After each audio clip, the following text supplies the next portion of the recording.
I'm taking a strap. I'm strapped up. Seven, what was that about? Let's make the fight happen. We strapped the fuck up. Yes, ladies and gentlemen. Welcome to episode 160 of SZN Podcast. I'm your host, Kam. Spence. And as always, guys, please head over to SZN Pod or SZN Podcast. That's our Instagram and our Twitter pages. There's a link in the bio on both those pages that will take you to where we're situated at streaming-wise. Whether it's your audio, such as Spotify or Apple Podcasts, or visuals, YouTube link, it's all there for you. Make sure you do that for us, guys. Appreciate it. Flowz, how you doing? I'm good, bro. How are you? Yeah, I'm good. Thank you. Very tired, but yeah, always here. Always ready to show Sunday up. night. Yeah, man. Yeah, always ready to show up though to talk boxing. With yourself, Flowz, we've had a bit of a dryish week in terms of obviously there wasn't really a major fights or interesting fights for us to speak about, but back to normal now, I guess, with this week, Flowz. Some good fights coming up, and next week we have Joyce versus Zhang II, the rematch, repeat or revenge, Flowz. Last one was pretty conclusive, but it's still a great fight. I'm not so sure what to expect for this one, Flowz. I still think it will be an entertaining fight, just because of the two characters, both of them, what they like and what they fight like.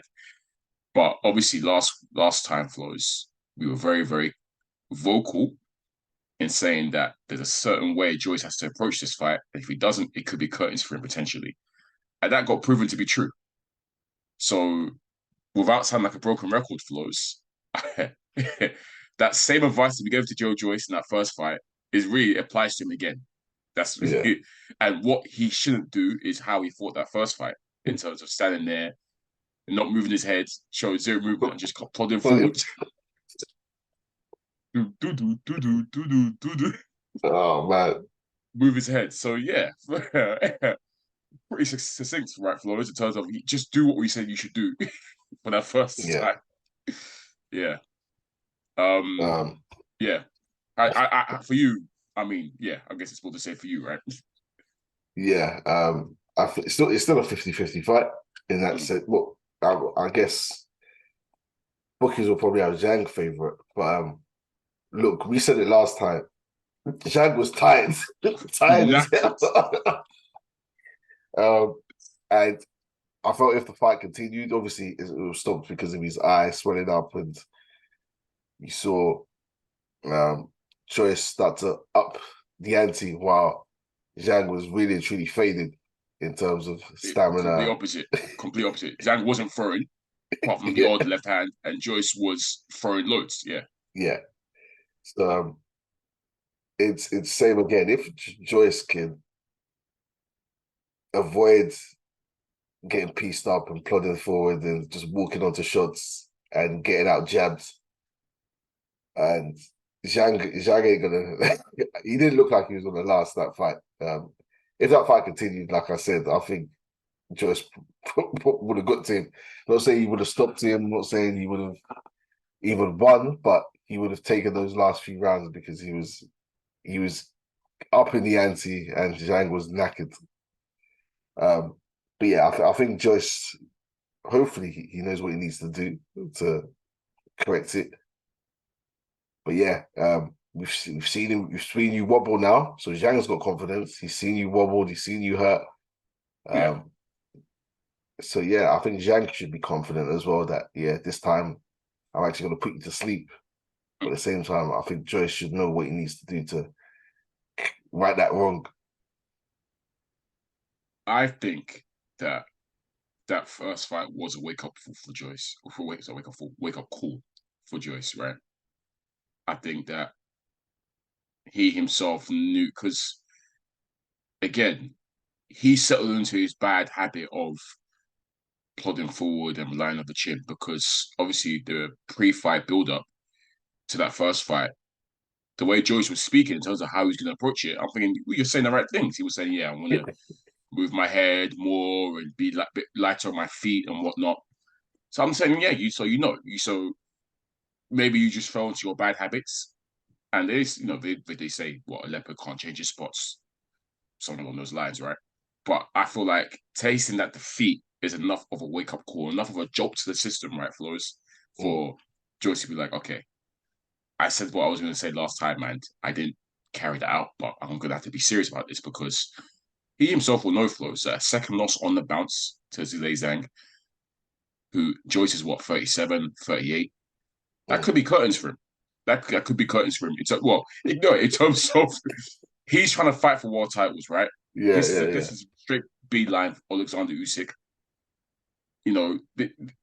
These chances for him, he's not a young man, so he's not going to come around often. Whereas, let's say if he was 25, 26, it's like, he can come again in 2 years, 3 years. 2 years for Joyce is 40 plus. So I think he himself knows that this is crucial. High key. This is crucial. He has to get over this hump with Zhang. And Zhang himself is also ancient. He's even older than Joyce. So the way Zhang faded, that could be testament just to how old he is. He's got zero engine.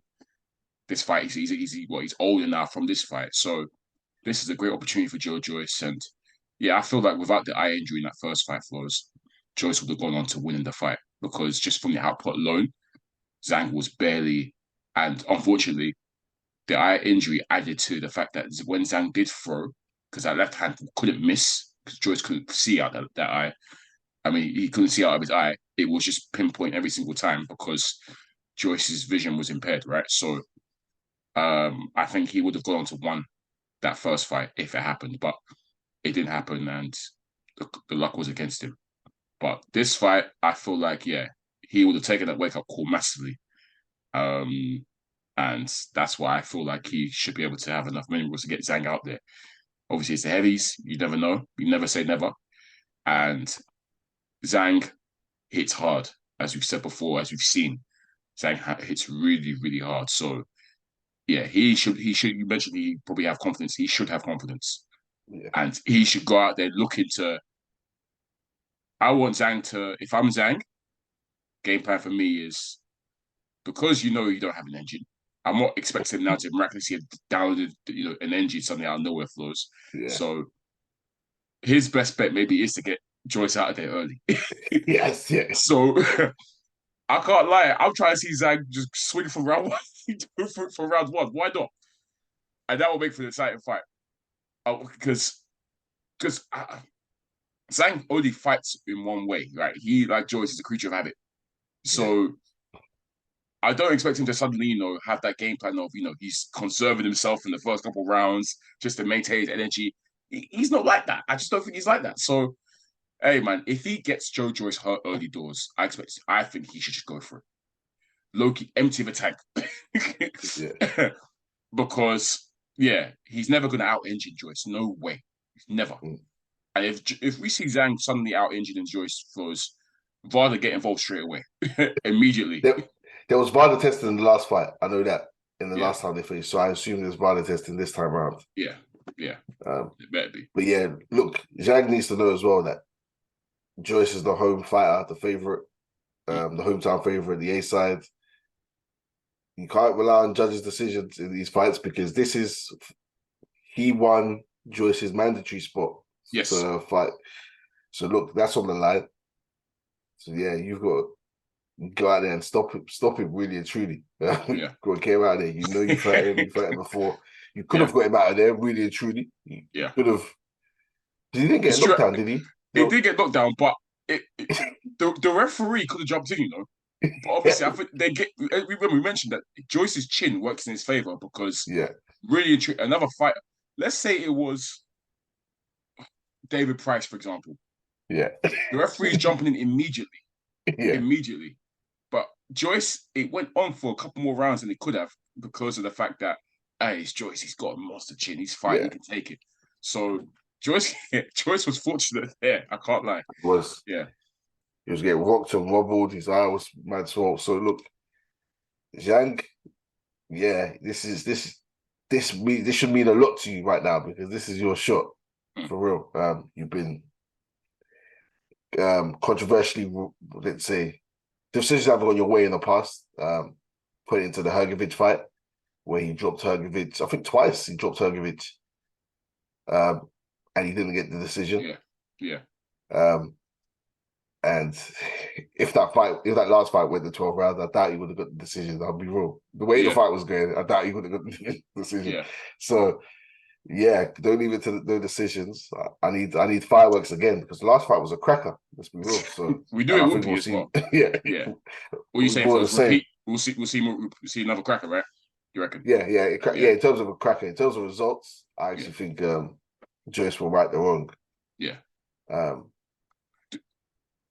Do you think if Joyce loses, it is potentially curtains for him in terms of further opportunities, maybe at titles and whatnot? Maybe he can fight like a Dylan White and stuff like that, but in terms of fighting the Usyks or the Furies, I mean, do you think it's peak for him if he does lose? No, because I don't think the division's a serious division. I think Tyson Fury will fight Joyce. I think AJ would fight Joyce. I think they can position him in the big fights. I think Usyk's on his way out in terms of retiring. I can't predict what Tyson Fury's on. He should be on his way out. I hope so. So I still think that, look, these lot can still have opportunities to mix it in with the current crop of title holders. Or if not, the title holders will cut and do what they want. Like Tyson Fury could retire any day. Usyk can decide he wants to pack it in any day. And then Wilder's old, AJ's older on. To be fair, Joyce is old as well. But I think, there's not a big pool of heavyweight opportunities. So you're always one win away from being right back in the mix. In my eyes, you fight Andy Ruiz, you fight Hrgovic, you fight Dubois. You're right back in the mix. And these fights should be easy to make, because if the stable he's on beats Queensberry, you've got Frank, you've got Tyson Fury, they've got Dubois. So I wouldn't say he's finished, because you can fight a White and be right back in the mix again. There's not a pool of people who are rushing to be contenders. They can all mix it in if they make the fights happen. Okay. Also, the couch in the heavyweight division, all of them. It's true that the activity is low. It's just in general, they're not really, jumping and that's what fight each other. Favors Joyce, because Joyce is one of the most active ones. Funnily enough, Well, to be fair, he's had to be. To be fair, he's had to be. He's not been willing to sit on the couch and wait around. So, props to him. So if he does lose, I doubt he'll get the rematch with Zhang, but the Dubois rematch is there for him. He can start shouting Dubois' name. He can shout someone else's name, Dylan White. Yeah, there's options for him. A couple stinker fights, I can't lie, but fair enough. But I don't think I don't think he's getting the opportunity at Tyson Fury and Usyk, and I don't think that's realistic as such. But you never know with them, man. Yeah, true. I'm expecting it to be a cracker as well. I hope it'll be a cracker, but just these two, the way they fight, even though I'm expecting different tactics from Joyce, but overall, Zhang comes to fight and Joyce comes to fight regardless. So we should see a good old-fashioned dust-up, hopefully. And Joyce, to me as well, rights those wrongs. And he moves on. I don't think they'll be looking to do a rubber match if a third fight. No, it's usually get the W out, cool, see ya, got you out of the way. Let's move on. Interesting, Flowz. I don't know if you saw you are to be fighting on the undercard. It got released. It got announced like this week or the week before. I didn't know until today. Yeah. So based off that, you already know that it's gonna be some crazy Eastern European, Hungarian. I've seen the opponent. Oh, they've announced it now. Okay, because I checked earlier, I couldn't see it. Fair. Is it? It's someone no name, right? It's Ricky Summers, who I believe he might be the current English champion. I was looking at his records. He's 19-3-1. So he's never been KO'd, but he's lost to some names we recognise. Dan Aziz most recently. I've seen Aziz. Frank Sterling. Buglioni, yeah. Buglioni, yeah. So he's lost to some good names. He hasn't been stopped by them. So Yeah. look, yards activity is another funny one. And his resume is funny. Yeah. But this is, I guess, he hasn't fought since Beterbiev, which Which was when? was Jan. No, was it Jan? Might have been Jan or Feb. Yeah, it was earlier this year. I know that. Let me double check. It was Jan, 28th of Jan. Yeah. Yeah, so I guess this is just another cobwebs fight for him. Obviously, Another, don't forget, it was a heavy loss in terms of they both took a lot of punishment, both of them, so it might be a long recovery for him. But yeah, have you seen just Beterbiev in action since? no. Wow. But Toby also hasn't fought. Yeah, so that fight was brutal for both men. It was like they both took some serious punishment, and yeah, it was tough. But Pretoria hasn't always been one for activity, anyways. To be fair, but Yeah. yeah, Yard as well. Good to see him back though, and obviously, yeah, I'm more expecting much of him will probably stop this guy, but if he's rusty, that's fine because yeah, it's as you said, shake off a cobweb kind of fight for him. Just get iron out the ring rust, all that kind of stuff. So yeah, good to see him back in action. Mm-hmm. Cool. Yeah, that's sort of all the main people on that card. Obviously, Zhang, Yard, Flowz. There is a fight in America that's worth mentioning. The Zone Matchroom card. Because it's concerning a young fighter, good young up and comer who I'm a fan of, who is in around that light weight sort of mix, what 135, 140 mix, and that's Richardson Hitchins, American heavyweight, New York heavyweight, I mean not heavyweight, American fighter, Yeah. and he's up against a very seasoned campaigner in Jose Zepeda. So this is a good fight for us. And when I saw it announced, because I think it was originally meant to be Hitchins versus Montana Love. That was meant to be the original fight, and they've had them to have a lot of back and forths and whatnot. Montana Love suffered an injury. I remember, I saw a couple of exchanges on Twitter. I think Richardson's camp was saying "Oh yeah, no, it's cap. Show proof of the injury, show proof of the doctors and all that kind of stuff." But yeah, essentially that fight got moved away, and then the fight with Zepeda was agreed. This is a good fight to me because obviously Zepeda is a world level operator, as you've seen. Fought for world titles. He's come off a loss to Regis Prograis. Great fight, but also been in quality fights before that. Obviously, that Baranchik fight still one of the best fights that we've seen in recent times. And my only thing was with this one, Flowz, has this come a bit too soon for Richardson Hitchins? Because we'll find out. Yeah, obviously it's a trial fight because Hitchins is highly rated and someone that is touted to be a good prospect, but 16 fights, 7 KOs, 0 losses, up against a guy that's got 36 wins, 27 by KO, lost 3 times. More KOs on Zepeda's record than the entire fights Richardson has. Yeah, no, it's that's the only question mark with this one for me. Obviously, we're gonna find out, but potentially it could be a bit early for him. But if he does step up, massive step up, and if he does well, I'll be super happy for him because it shows that look, I'm here.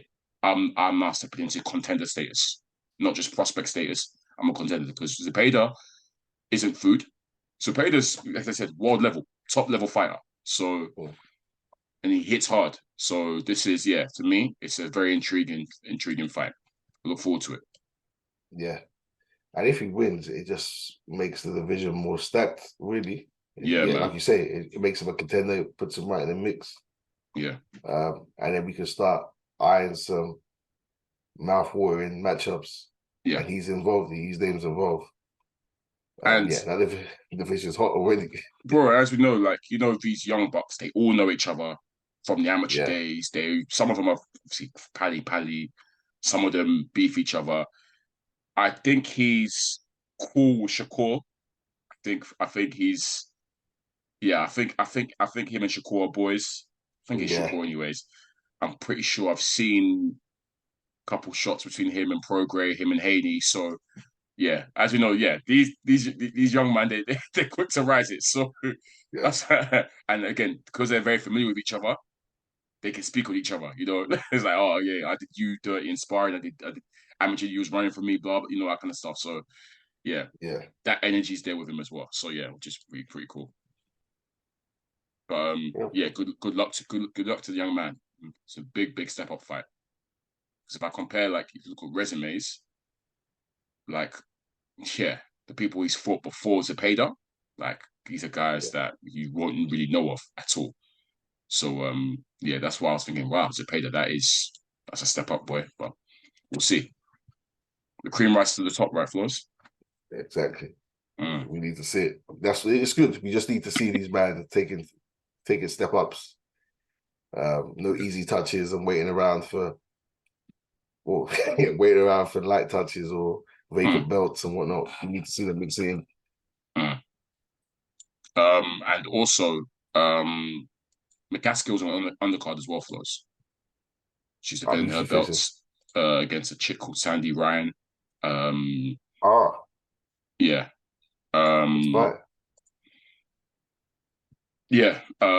Sandy Ryan, she's UK actually, isn't she? Yeah. Metro.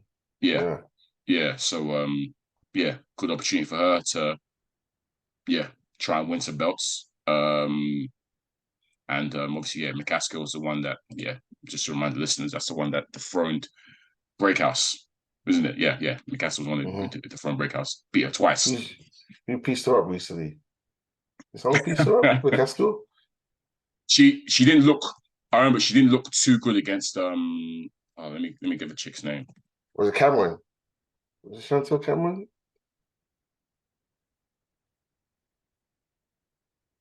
I think it might have been Cameron. Yeah, it was Cameron. It was Cameron. Yeah. She looked a mess. Cameron ate her up. Yeah. Hey, Chantal Cameron's a demon, though. You see what she's eating a lot of people up. So yeah. But good fight on the card. I'll definitely tune into that one as well. As you know, the women, they ain't for play. They're not playing around. But man, those are the two fights to touch upon really, Flowz. Feel free, Flowz, to throw anything my way if you want to mention anything, but no. I don't know if this is true. I didn't get a proper glimpse of it, but I did see. I don't know if you saw as well. Terence Crawford has offered Spence the rematch at 147. Oh right, I didn't see this. I saw like a graphic, like a breaking news graphic. So I haven't verified it itself. Maybe IFL or Boxing Social posted it, so I'm not sure who their source was. As in they're offering it to him at 147. Yeah, and if not, he's going to explore Canelo, which is funny because what weight do you want to fight Canelo at that you want to fight Spence at 147? So yeah, I need to verify it and see for myself or hear it from the horse's mouth.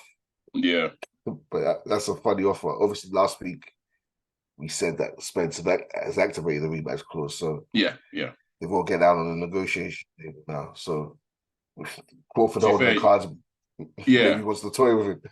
Yeah, I mean, just if listeners, if they're not aware, obviously the contract was the loser gets activated the rematch clause, but the winner decides what weight it's going to be. Yeah. It's surprising if he wants to do it 147, but it'd be surprising because he himself has got 154 aspirations. He's made it known. This is a nice, feel out fight originally to get into the division, and also just chip on the shoulder, bud. Bare people are still saying that. I'll say bare people, but there are people still saying that Spencer's weight drained at 154. It's a lot better, and he could potentially beat Bud at 154. So that's people saying that. So just knowing how Bud is, he could do the whole, swear? You think you can? Cool, 154, let's run it. Let me do him even worse than I did at 147. So, yeah, man, I hope it's not 147 anymore. It should be a 154, and it just makes sense logically. You go from that to then challenging Charlo straight. You can go straight into a Charlo fight, really and truly. Yeah. I think if he beats, I don't think he needs to beat Spence 154 and be like, okay, let me have another warm up fight. No. Go straight into the Charlo fight, easy peasy, because Spence is the best warm up you're gonna get. So it just makes sense logically. And then if you want to pursue Canelo after that, cool, be my guest. But yeah, we ain't trying to see the 147 but Spence again. It just doesn't make sense to me. If that's the case, Spence should pull out. Yeah, we'll see. But yeah, that's just what the rumor mill is saying. I'm sure. Yeah. Crawford will address that at some point, or Spence will speak out. I'm sure they're still negotiating. I'm telling you, this Canelo thing, it's got legs, man. It's got legs. I expect it to happen. If he beats Spence and then he beats Charlo, then he's going to be gunning for that. It's got leg, 100%. He'll be gunning for and it. That one there, Flowz, is a best of the era kind of fight. It'll be huge at that point. It'll be huge. By then, yes. Because casuals will eat up. But obviously, Canelo already is cash cow. So he's already solidified. This is the most clout we've ever seen Terence. Remember, Terence Crawford is 40 fights in, and his issue with Top Rank was that they're not promoting him well enough. And Bob Arum was there saying that, he doesn't get bums on seat. What can I do? Like, which is bad, by the way. What Bob Arum did was crazy to come out and just say. That's your promoter say that is crazy. So I knew from straight talking, Bob Arum. Straight talking. But to say, but you can't. Man just came out and said, it's not our fault. He just doesn't sell fights. It's what it is. He's boring. Said he lost the money. Said he lost so much money. That's crazy. Anyways, when he said that, I said this relationship is it's not being repaired. It's done. But this is why I feel like Crawford was truly grateful for Spence in making that fight, because of the fact that he said it before. He's wanted that defining fight to get people to finally realize that I'm him. Pay attention to me. I'm amazing. And he got that with Spence because the eyes were finally firmly fixed on him. So his star, even though it's taken such a long time, it should have happened a long time ago, but it's finally shining now.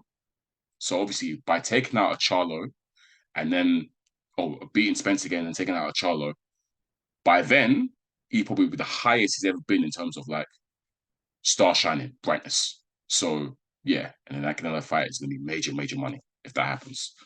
But yeah, I'm happy for him. I'm seeing it now. You're seeing his social, like, bro. We've seen he's been on like a 2-month press tour post fight. We're seeing on all the interview platforms still. Whenever we seen a fighter go on the Breakfast Club before the fight and then come back after the fight as well. Like, yeah, man, I'm happy for him still. Doing everything. Joe Rogan podcast. Bro. He needs to do a Vlad TV. That's what he needs to do. I love it. He does. First question. So you were shot in the head. Tell us what happened. Tell me about that. Go to Dina. What was that like? First question from Vlad. That's funny. Yeah. But yeah. He is. He is. But yeah, shout out to Bud. Yeah, we look for the. I guess we'll update listeners and when we hear more of that. But yeah, please make that 154, man. Please make that. And actually, if that does happen, the rematch obviously has been activated. Do you still want to see it? Would your preference be? Because I think Spence wants to say this. I think he said December, right? He wants to get it in this year. Oh. Would that be your preference for you, or do you feel like it should be built up a bit more, maybe January next year, for example, February? Or if they're ready, get it out of the way now. I want it to happen now, quickly. Yeah, I guess it might as well get out of the way. I thought Spence should have had a tune up to build his confidence back up, because he doesn't do tune ups as he says. Yep. He's got Flowz. He's got to stand on it. He said it all his career. He's got to stand on it. I think it did cost him. I'll be real. Not even cost him. I think. I don't know. Let's just see the rematch. I always say cost him. He was going to lose that fight regardless. Flowz, it's hard, man, because again, I've praised him for not doing tune-ups and looking amazing post-traumatic experience, by whether that's the eye injury or the accident. So I've always said, you know what? Maybe, from what I can see, Spence is a guy who doesn't need tune-ups, and he should carry on operating this way because he's that good. So yeah, I'm at peace with his decision to not take a tune-up before Crawford. As you said, regardless, tune-up, he can have all the tune-ups he needed. He would have lost that fight that night, regardless, for what I saw. So yeah, it is what it is. And it's a shame, obviously. It's my guy. It's the guy I've praised for such a long time, but he lost to the better man. Simple. Well, cool. Let's run up there then, Flowz. This has been episode 160 of the SZN Podcast. Once again, I'm your boy Kam. I'm your boy Flowz. And guys, please make sure you keep supporting us rather than views. Peace. I'm taking a strap. I'm strapped up. 7, what was that about? Let's make the fight happen. We strapped the fuck up.